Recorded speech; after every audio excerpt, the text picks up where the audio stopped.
Эфирда яңалыклар вакыты, студияда Лейсан Галиева, исәнмесез. Татнефть Хайрия фондының Риза Фахриддин мирасы проекты үз эшен дәвам итә. Аның кысаларында язучының Мөхәммәд пәйгамбәрнең аңлатмалары китабы буенча уку конференциясе узды. Очрашу Әлмәт Ислам дини-мәдәни үзәгендә Уфадан килгән спикерлар, шәһәрнең иҗади зыялылары, педагоглар катнашында барды. Сүз Алсу Әхмәтҗановага.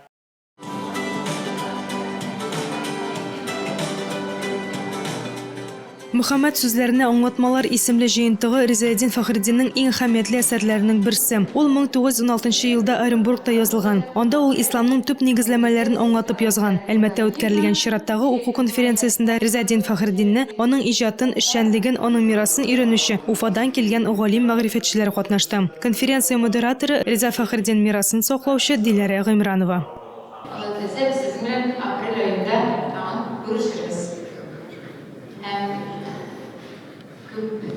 Sorular boyunca biz onun temasını ulaştık. Asar kitabı boyunca olurdu. Çünkü asar kitabı bir kişilerden kızgısını uyadı.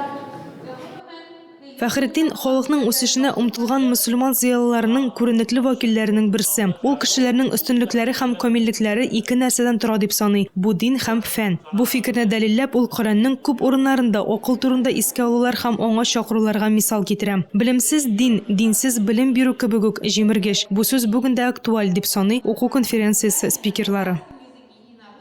Риза Фахриддин хәзрәтләре нәкъ үзе әйткәнчә, ватансыз милләт таркалачак. Milletsiz vatan şugaşak, dinsiz millet izleşak. Demek bizning izilmevimiz için, şukmevimiz hem tarqalmevimiz için Riza Fahriddin Hazretleri bizlerge azatlık hem hürriyetimiz için pek köp nasihatler kaldırdı. Bugün zalda ne kadar kuvanish, ne kadar suyunish menga buldu. Balalar, yaşlar. Biz Әлмәткә шул хәтле ашкынып килдек, чөнки бу Риза Фахриддиновның туган җире. Ул монда гыйлем алып, дөньяга чыккан кеше. Аннан соң без Уфадан килдек. Ни өчен? Чөнки Уфага килеп, гыйлем дөньясына яңадан шума, яңадан яңа белем ала дип әйтик. Biz нә белән куе казыган кебек шул документларны, фактларны табабыз, үзебезчә фикерлибез, шуларны халыкка да җиткерәсе килә, чөнки безнең бөтен эшләгән эшебез ул шул гыйлем булып кешеләргә барып җитсен өчен. Риза Фахриддинның Мөхәммәд пәйгамбәрнең аңлатмалары китабы Татнефть компаниясе тарафыннан 2019 елда рус телендә, 2005 елда татар телендә нәшер ителгән. Ике телдә дә китаплар 3000 тираж белән басылып чыккан. Алсу Әхмәтҗанова, Яңалыклар вакыты, Луч, Әлмәт телекомпаниясе. Бөгелмәнең Хади Атласы исемендәге 14-нче гимназиясендә исә Хади Атласыны һәм аның көрәштәшләрен искә алдылар. Хади Атласының тууына 2026 елда 150 ел тула. Шул уңайдан татар җәмәгатьчелеге, бизнес вәкилләре, төрле белгечләр киңәште, сөйләште. Тулырак Айгөл Шәрәфиева сөйләр. Киңәшмәше Хади Атласының музейын караудан башланып китте. Әлеге музей аның исемен йөрткән 14-нче татар гимназиясендә урнашкан. Татар зыялыларының күренекле вәкиле, мәшһүр татар тарихчысы, галим, педагог, шәхес культы корбаны булган Хади Атласының тууына 2нче елга 150 ел тулачак. Шуны күздә тотып, татар зыялылары Яршаллыдан, Әлмәттән, Карабаштан килгән. Киңәшмә түгәрәк өстәл артында уза. Бүген түгәрәк өстәл артына җыелып киңәшмә уздырабыз. Ул Хади Атласының 150 еллыгына багышланган. Биредә татар җәмәгатьчелеге катнаша. Бу датаны, юбилейны ничек билгеләп үтүебез турында планнар төзибез.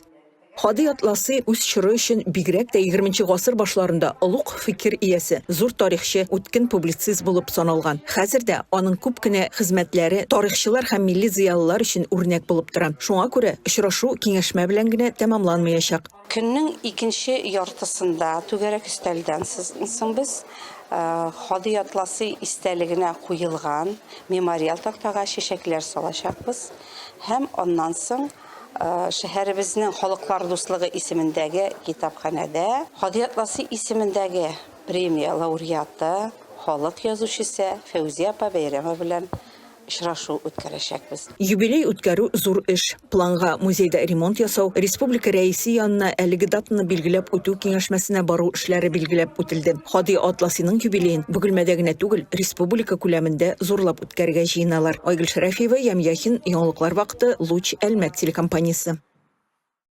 Әлбәттә, халкыбызның бай мирасы булып, бүгенгәчә килеп җиткән һөнәрчелекне үстерү буенча семинар узды. Очрашу Татнефть хәйрия фонды һәм проектның рәсми партнерлары Татарстан Мәдәният министрлыгы һәм Таткульт ресурс үзәк учреждениесе ярдәмендә һөнәр остазлык мәктәбе проектын гамәлгә ашыру кысаларында мөмкин булды. Анда декоратив гамәли сәнгать әсәрләре үрнәкләрен башкаручы осталар бу эшне дәвам итүче замандашларыбыз да катнашты. Алар белән Рәдифә Нигъманова аралашты. Милли бизәкләр төшереп тегелгән күлмәкләр, борынгы урынлыкта ясалган алъяпкычлар, изү, хәситә һәм әлбәттә инде менә шушындый кабатланмас бизәкләр төшерелгән калфаклар. Семинарга килгән осталар үзләренең эш үрнәкләрен алып китереп, төп максатны куя. Алар үзләренә яшь буыннан алмаш әзерләргә җыена. Радания Гарафиева күн мозаикасы остасы. Ул Орча читекләр фабрикасы филиалында 1979 елдан эшли башлый. Оешма тарала башлагач, 1998 елда Биектауда урнашкан Ямаширмә авылы осталары мәдәни үсеш үзәге кулдан эшләнгән Милли татар һөнәрләре остаханасы оешмасы буларак эшләрен дәвам итә. Шушы Суфия ханым сатып алды да без. Шушы цехта менә шушындый икенче төрле әйберләр чигә башладык. Ул вакытта без чүәктә, читекләр чигәдек, аннары ирәндек түбәтәй чигәргә. Хәзер менә шушы көннәр ул менә чүәкләр генә түгел, менә мендәрләр, менә күзлек савытлары шулай итеп чигәбез генә, жилетлар менә бөтенесе дә шулай күн әйберләр чигә башладык инде. Остахана Татнефть компаниясе грантлар бәйгесендә катнашып җиңү сәбәпле бүген осталарның калабызда күрергә була. 2 көнлек семинарда күтәрелгән сораулар җитди. Татар милли һөнәрчелеген үстереп кенә саклап калу мөмкин. Biz инде бу әйберләрне кул эшләрен үткәрдек, бөтен дөнья буенча күрсәттек. Менә фильмда ул күренде. Һәм дә менә безнең главный монда администратор иде, Гарафиева Дания Раисовна, ул администратор иде, экономист та иде, контролер да иде. Соңнан инде без шушы оешма, шушы предприятие безнең артель дип аталалар, эшләде берничә ел. Соңнан инде без уйладык оештырырга шушы әйберләрнең төбендәме, базасындамы, как фундамент без уйладык оештырырга музей. Артельдән музей, музейдан остазлык мәктәбе гомер-гомергә атадан улга, анадан кызга тапшырылып килгән һөнәрләрне бүген кызганычка каршы укытырга теләүчеләрдән өйрәнчеккә тапшырып кына саклап калырга була ди белгечләр.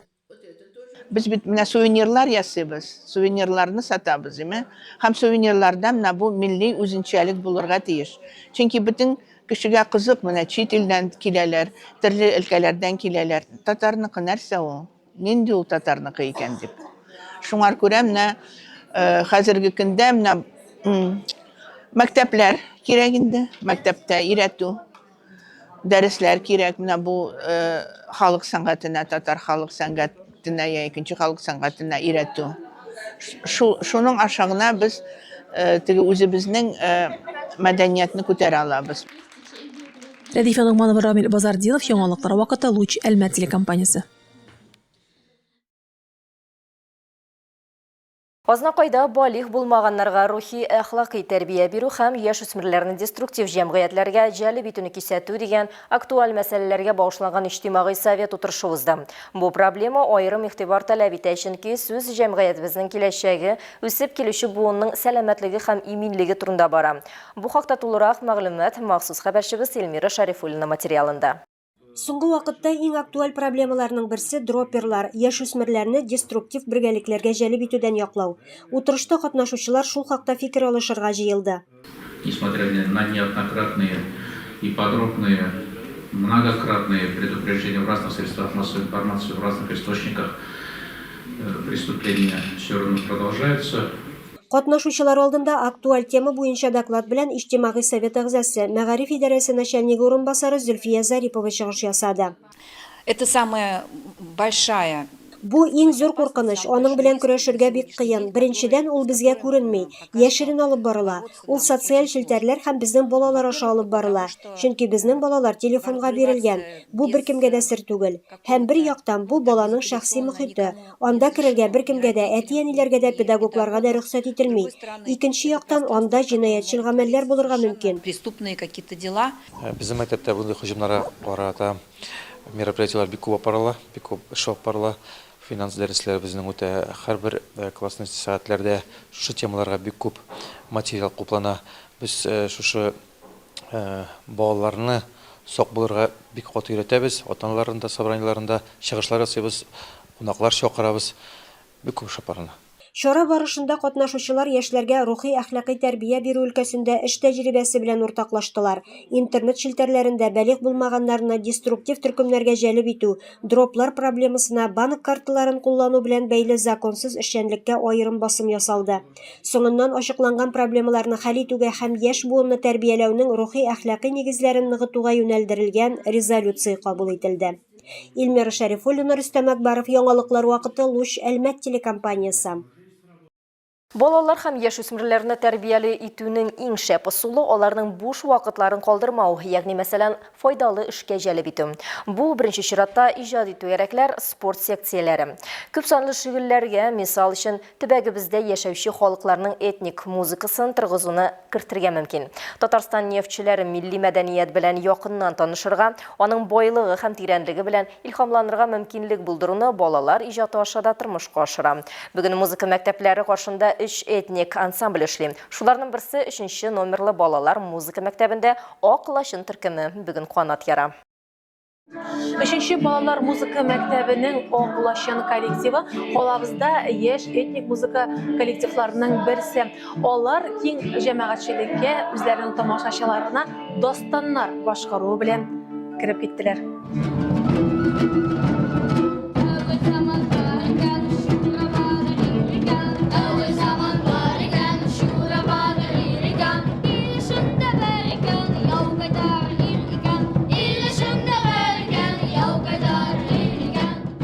Максатыбыз чыгышыбыз белән горурлана торган буын үстерү, борынгы халык традицияләрен торгызу ди 3нче балалар музыка мәктәбе директоры урынбасары Гүзәл Закижанова. Әлегә репертуарда нибары 3 җыр гына булса да, алар инде канатланган кош кебек үсәләр. Эшчәнлеге дә күңелгә ятышлы ди ул.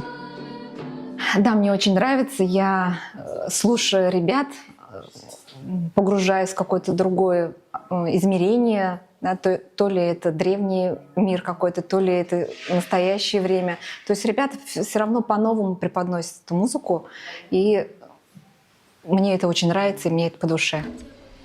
Эрик Федоров музыка мәктәбендә әле яңа гына укый башлаган, ул вокал белән шөгыльләнә, шуңа күрә ансамбльдә өйрәнгәннәрен җырлап күрсәтергә булды. Әуел заман бар икән, шура батырыр икән. Әуел заман бар икән, шура батырыр икән. Ил эшендә бер икән, яу кайтарыр ир икән. Ил эшендә бер икән, яу кайтарыр ир икән.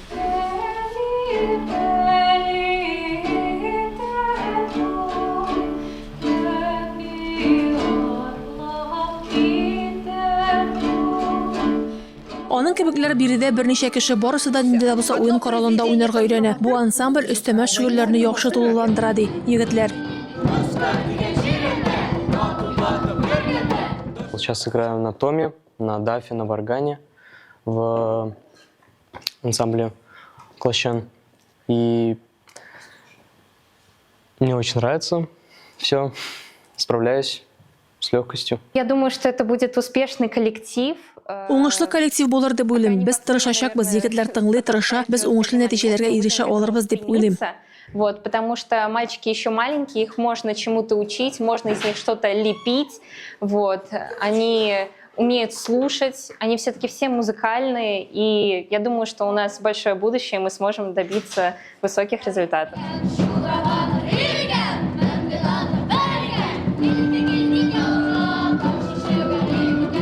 Рәдифә Нугманова, Рамил Базардинов, Яңалыклар вакыты, Луч, Әлмәт телекомпаниясе.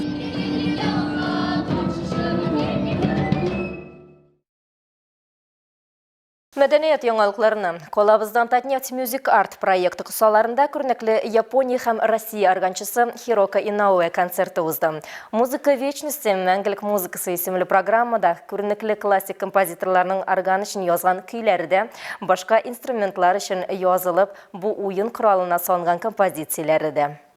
Мы рады приветствовать вас на очередном концерте культурного проекта Татнефть Music Art благотворительного фонда Татнефть.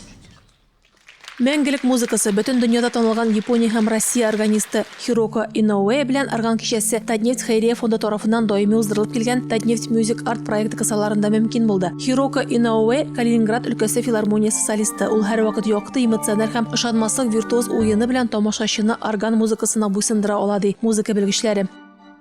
Я просто не знала, что есть такой замечательный город, уютный, красивый. Мин бу дәрәҗәдә мәдәниятне үстерүгә зур көч бирелә торган шәһәрнең барлыгын белмәйдем. Оештыручылар билетларның берничә сәгать эчендә таралуын әйткәч шаккаттым. Шуңа күрә биредә булуым һәм тамашачыларга уйнавым белән бик бәхетле һәм рәхмәтлемен. Часов уже все продано. То есть это интерес слушателей меня просто поражает. Это просто... Ну, сложно сказать, что сложно видеть в каком-то уголке мира, если только не Россия, если не в городах России. Вот я хочу сказать, и я очень благодарна, я очень счастлива сегодня здесь играю. Мәңгелек музыкасы дип аталган кичә очрашуга килгән тамашачыларны гасырлар аша сәяхәткә алып барды. Музыкант 16 гасырдан алып бүгенгә кадәр төрле чорлардагы күренекле Европа композиторларының әсәрләрен берләштергән программаны бер сулышта башкарды. Хирока Инауэ сүзләренчә, бу уен коралына аны Бах музыкасына мәхәббәт китергән. Бах. Я настолько люблю музыку Баха, что я всегда как-то где-то мечтала играть на органе. Это как орган Бах неразличимо. Вот, как композитор, как музыкант. Поэтому вот все-таки любовь к Баху, это меня привело к органу.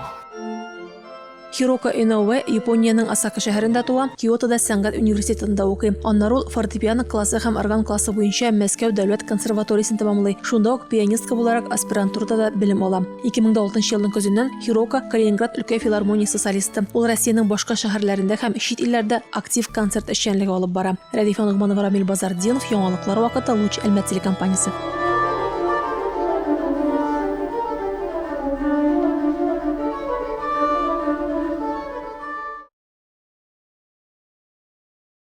Biz büyük җиңүгә китергән 1945 елның феврален искә алуны дәвам итәбез. Февральнең соңгы көнендә 3-нче Белоруссия фронты гаскәрләре Кенигсбергтан көньяк көнбатыштарак дошман белән каты сугыш алып бара. Дошман озак вакытлы ныгытылган позицияләр системасына таяна. 2-нче Белоруссия фронты гаскәрләре Кезлингә таба уңышлы һөҗүм итеп, алдынгы берләшмәләр белән Бублиц районына чыгалар. 1-нче Белоруссия фронты гаскәрләре Кольберг һәм Голнов шәһәрләренә гомуми юнәлештә һөҗүмгә әзерлекне Җиңүгә 71 көн калып бара.